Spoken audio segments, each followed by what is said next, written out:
इतनी भी मुश्किलें क्यों ना आए, एक चीज कभी मत भूलिए, पूजा मंदिर में रखी घंटी, देवी देवताओं की मूर्तियां और जलते दीपक के साथ कुछ गलतियां ऐसी होती हैं जो अगर हो गई तो किस्मत का पहिया उल्टा घूमने लगता है। ऐसा दुर्भाग्य आता है कि संभलना भी नामुमकिन हो जाता है। घर में बरकत रुक जाती है, खुशियां सूख जाती हैं और गरीबी ऐसे कदम जमा लेती है कि चाहकर भी हटती नहीं।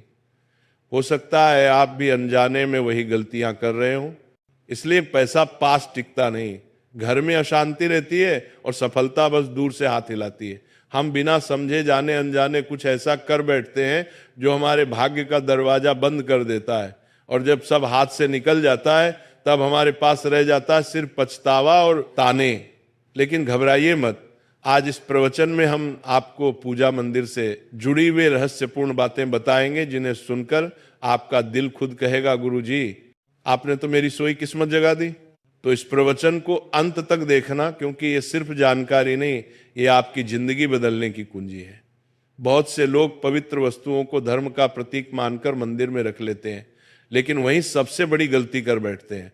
आज हम आपको विस्तार से बताएंगे पूजा मंदिर में कौन सी चीजें रखना शुभ है और कौन सी अशुभ, दीपक कितने बजे जलाना चाहिए और जलाते समय कौन सा मंत्र बोलना चाहिए, घंटी कब बजानी है, सुबह या शाम, और कितनी बार, शंख कब और कैसे बजाना चाहिए, और बजाते समय किस मंत्र का जाप करना चाहिए, दीपक रोज धोना चाहिए या नहीं, मंदिर में कितनी मूर्तियां रखनी चाहिए और क्यों। ये 7-8 बातें छोटी लग सकती हैं, लेकिन इनका असर आपकी किस्मत पर सीधा पड़ता है। इस तरह की जानकारी आपको कहीं और नहीं मिलेगी, चाहे आप लाखों करोड़ों खर्च कर दें। हम अपने मन से कोई कहानी नहीं गढ़ते, ये सब ज्ञान है। ज्योतिष शास्त्र, धर्मशास्त्र और ऋषि मुनियों की वाणी से लिया हुआ, जिसे हम आपके लिए आसान भाषा में लेकर आते हैं। और हाँ, एक भक्त ने हमसे पूछा था, गुरुजी मैं रोज पूजा करता हूं लेकिन फल क्यों नहीं मिलता, उल्टा नुकसान ही हो जाता है। इस प्रवचन में मैं आपको इस रहस्य का भी जवाब दूंगा। पूजा हमारे जीवन का अभिन्न हिस्सा है। हर कोई किसी न किसी देवी देवता की आराधना करता है।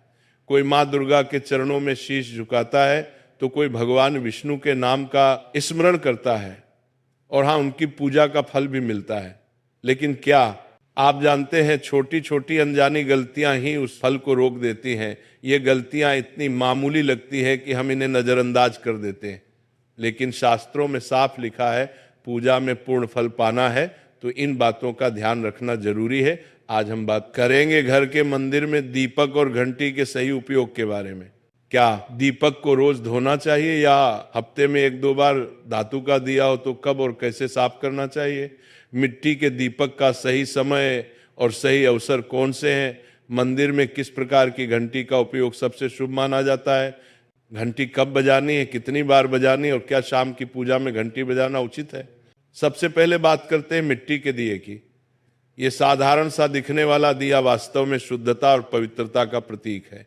दिवाली हो, कोई धार्मिक पर्व हो या फिर कोई बड़ा अनुष्ठान, मिट्टी का दिया जलाने का अपना ही महत्व है। घर के मंदिर में या दरवाजे के पास जब इसे जलाया जाता है तो ऐसा लगता है मानो लक्ष्मी माता खुद आपके आंगन में प्रवेश कर रही हो।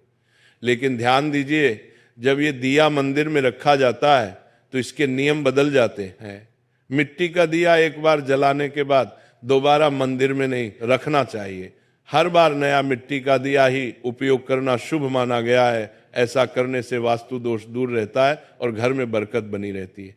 अब आगे इस प्रवचन में हम जानेंगे मंदिर की घंटी से जुड़े हुए रहस्य जो शायद आपको पहले कभी नहीं बताए गए। अब आते हैं धातु के दियों पर। आपने देखा होगा कि लोग पीतल या तांबे के दिए इस्तेमाल करते हैं। ये न केवल सुंदर होते हैं बल्कि इनका धार्मिक महत्व भी अत्यंत गहरा है। लेकिन इन्हें सिर्फ जलाना काफी नहीं है, इनकी शुद्धि भी उतनी ही जरूरी है। इन्हें रोज धोकर, खासकर गंगा जल से साफ करना चाहिए। गंगा जल से धोने पर दिया पवित्र हो जाता है और घर में सकारात्मक ऊर्जा चारों ओर फैल जाती है। अगर आप हफ्ते में केवल 1-2 बार इन्हें साफ करते हैं तो ये पूरी तरह से शुद्ध नहीं हो पाते, इसलिए इसे अपनी रोजाना की आदत बना ले। और अब आते हैं घर के मंदिर की घंटी पर। पीतल की घंटी की ध्वनि ऐसी होती है जो वातावरण की नकारात्मक ऊर्जा को तुरंत दूर कर देती है और सकारात्मकता का प्रवाह बढ़ा देती है। लेकिन इसे कभी भी दक्षिण दिशा में ना रखें, यह अशुभ माना जाता है। घंटी को हमेशा पूजा स्थल के पास या मंदिर के प्रवेश द्वार पर रखें। सबसे शुभ घंटी वह होती है जिस पर गरुड़ की नक्काशी हो, इसे गरुड़ घंटी कहते हैं और इसे अत्यंत पवित्र व फलदायक माना गया है। अब सवाल आता है, घंटी कितनी बार बजानी चाहिए? भोग लगाते समय घंटी को 5 बार बजाएं। ऐसा करने से भगवान भोग को जल्दी स्वीकार करते हैं।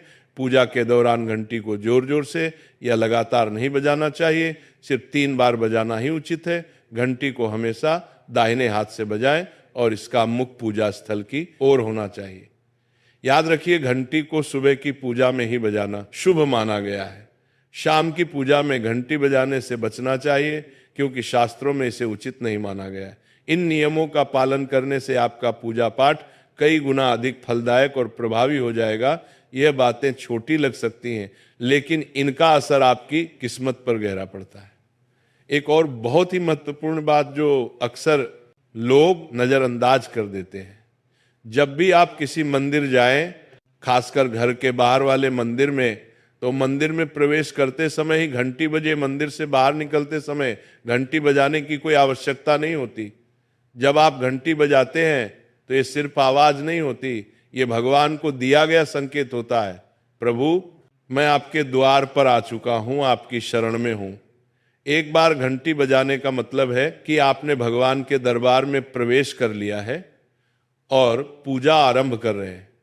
2 बार घंटी बजाने का अर्थ है कि आप अपनी प्रार्थना, अपने मन की बात सीधे भगवान के समक्ष रख रहे हैं।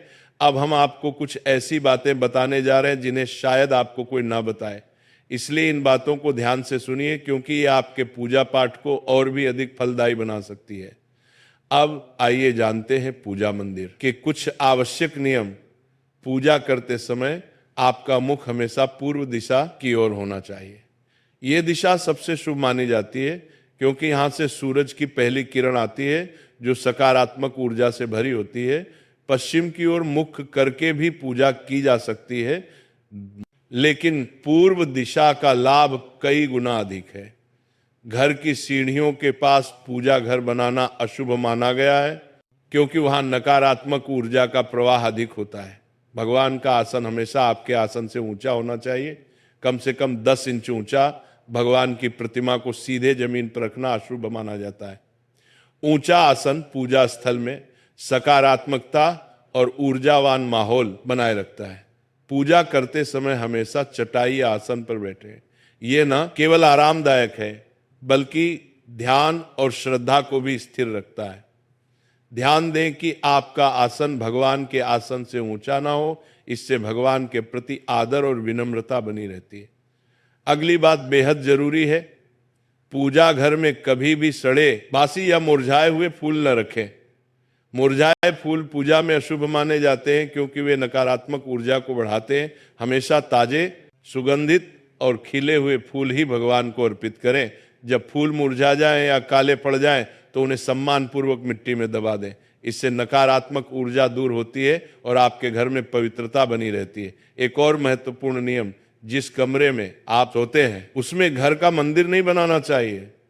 यदि परिस्थिति के कारण आपको अपने सोने के कमरे में ही मंदिर रखना पड़े तो रात को मंदिर को ढक दें या उस पर पर्दा डाल दें। इससे रात के समय मंदिर से निकलने वाली ऊर्जा आपके विश्राम को प्रभावित नहीं करेगी। ऐसा करने से घर में शांति और आपकी पूजा में एकाग्रता बनी रहती है। अब एक और विशेष बात, कभी भी काले कपड़े पहनकर पूजा न करें। सनातन परंपरा में माना जाता है कि काले वस्त्र मन में भारीपन और नकारात्मक भाव लाते हैं जो पूजा की ऊर्जा को कमजोर कर देते हैं। हमेशा शुभ और हल्के रंग के वस्त्र पहने ताकि मन में शांति, पवित्रता और सकारात्मकता बनी रहे। चलिए अब जानते हैं घर के पूजा मंदिर में किन चीजों को नहीं रखना चाहिए। किसी भी देवी देवता की एक ही तस्वीर या मूर्ति रखें। एक से अधिक तस्वीरें ऊर्जा का संतुलन बिगाड़ सकती हैं और पूजा का प्रभाव कम कर सकती हैं। एक ही रूप को स्थान दें ताकि भगवान की ऊर्जा पूरे मन से आपके जीवन में प्रवाहित हो। घर में शिवलिंग रखना अत्यंत पवित्र माना जाता है, लेकिन इसे सही दिशा में रखें। हमेशा उत्तर या पूर्व दिशा में रखें और स्वच्छ स्थान पर ही स्थापना करें। इसे शोरगुल या गंदे स्थान पर कभी ना रखें। भगवान की टूटी हुई मूर्तियां या फटी तस्वीरें पूजा स्थान से तुरंत हटा दें। टूटी मूर्ति पवित्रता को कम करती है और सकारात्मक ऊर्जा के प्रवाह में बाधा डालती है। इसे शास्त्र सम्मत तरीके से त्याग दें। शंख भगवान की कृपा का प्रतीक है। गोमती चक्र से घर में समृद्धि आती है और जल से वातावरण शुद्ध होता है। जल को रोज बदलें और इन पवित्र वस्तुओं को हमेशा साफ रखें। रोज पूजा स्थल की सफाई करें। गंदगी से नकारात्मक ऊर्जा आती है और ध्यान भंग होता है। स्थान को सुंदर, सुव्यवस्थित और सुगंधित रखें ताकि मन सहज रूप से भगवान में लग सके। अब आइए जानें कि हमारे घर के पूजा मंदिर से जुड़े कुछ ऐसे नियम जिन्हें मानना बेहद जरूरी है। सबसे पहले, पूजा स्थान हमेशा घर के शांत और पवित्र कोने में होना चाहिए और अगर वह उत्तर पूर्व दिशा में हो तो सबसे उत्तम है। यह दिशा घर में सकारात्मक ऊर्जा का संचार करती है और आपकी पूजा को और प्रभावशाली बनाती है। ध्यान रहे, पूजा स्थल कभी बेडरूम या रसोई के पास ना हो। यह स्थान दैनिक कार्य और हलचल से भरे होते हैं जहां नकारात्मक ऊर्जा भी पनप सकती है।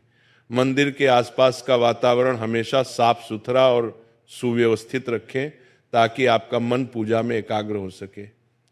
अब बात करते हैं दीपक और उनसे जुड़े महत्वपूर्ण नियमों की। दीपक जलाना सिर्फ एक परंपरा नहीं बल्कि ये भगवान के आशीर्वाद और कृपा का प्रकाश है जो आपके घर और जीवन में उजाला भर देता है। दीपक को हमेशा भगवान की मूर्ति के सामने रखें ताकि उसकी रोशनी सीधे भगवान तक पहुंचे और आपके पूजा स्थल को पवित्रता से भर दे। याद रहे, टूटा हुआ दीपक कभी न जलाएं और पूजा के समय एक साथ 2 दीपक, खासकर तेल और घी के भी ना जलाएं क्योंकि दोनों की ऊर्जा अलग होती है और गलत तरीके से जलाने से पूजा की शक्ति कम हो सकती है। वास्तु के अनुसार घी का दीपक बाईं ओर और तेल का दीपक दाईं ओर रखना शुभ होता है, लेकिन ध्यान रहे दीपक कभी भी पश्चिम दिशा में ना रखें। दीपक के लिए उत्तर या पूर्व दिशा सबसे अच्छी मानी जाती है। साथ ही बत्ती का मुंह भी हमेशा इन दिशाओं की ओर होना चाहिए ताकि सकारात्मक ऊर्जा का प्रवाह और अधिक बढ़ सके। घी के दीपक में रुई की बत्ती और तेल के दीपक में लाल मौली की बत्ती का प्रयोग करें। रुई की बत्ती से प्रकाश स्थिर और शुद्ध होता है जबकि लाल मौली वाले बत्ती से वातावरण में शुभ ऊर्जा का संचार होता है। नवरात्रि या विशेष अवसरों पर माँ दुर्गा और माँ लक्ष्मी के सामने गोल बत्ती का दीपक ना जलाए क्योंकि इसे अशुभ माना जाता है। और एक नियम याद रखें, घी का दीपक जलाने के तुरंत बाद तेल का दीपक ना जलाएं। इनके बीच थोड़ा अंतर रखें ताकि वातावरण में संतुलन और पवित्रता बनी रहे। इन छोटे छोटे नियमों का पालन न सिर्फ आपके घर में शांति और समृद्धि बनाए रखेगा बल्कि आपकी पूजा को भी अधिक फलदायी बना देगा। अब छठवीं बात ध्यान से सुनिए। दीपक हमेशा उसी समय जलाना चाहिए जब भगवान जाग रहे हों। जैसे सुबह के शांत और पवित्र समय में जब पहली किरणें धरती को छूती हैं, उस समय पूजा करते हुए दीपक जलाएं। फिर शाम को आरती के समय जब दिन की थकान ढल रही हो और वातावरण शांत हो रहा हो, उस समय का दीपक वातावरण को और भी पवित्र कर देता है। ये दोनों समय सिर्फ पूजा के लिए ही नहीं बल्कि ध्यान और आत्मिक ऊर्जा को महसूस करने के लिए भी सर्वश्रेष्ठ होते हैं। इन पलों में दीपक जलाने से घर में सकारात्मक ऊर्जा का प्रवाह बढ़ता है और आपका मन भी निर्मल होता है। सातवीं बात, दीपक जलाना केवल धार्मिक नियम नहीं है, वास्तुशास्त्र और ज्योतिष शास्त्र में भी इसका गहरा महत्व बताया गया है। दीपक जलाने से न केवल घर में सकारात्मक ऊर्जा का संचार होता है बल्कि हमारे जीवन के 7 चक्रों को संतुलित करता है। यह नकारात्मकता को दूर करके वातावरण को शुद्ध करता है और आपके मन को शांति प्रदान करता है। दीपक की हल्की स्थिर लौ मानो भगवान का आशीर्वाद आपके जीवन को रोशन कर रही हो। इसीलिए जब भी आप दीपक जलाएं, ऊपर बताए गए सभी नियमों का पालन जरूर करें। यही नियम आपके जीवन में भगवान की कृपा को स्थायी बनाएंगे और घर में सकारात्मकता का प्रवाह निरंतर बनाए रखेंगे।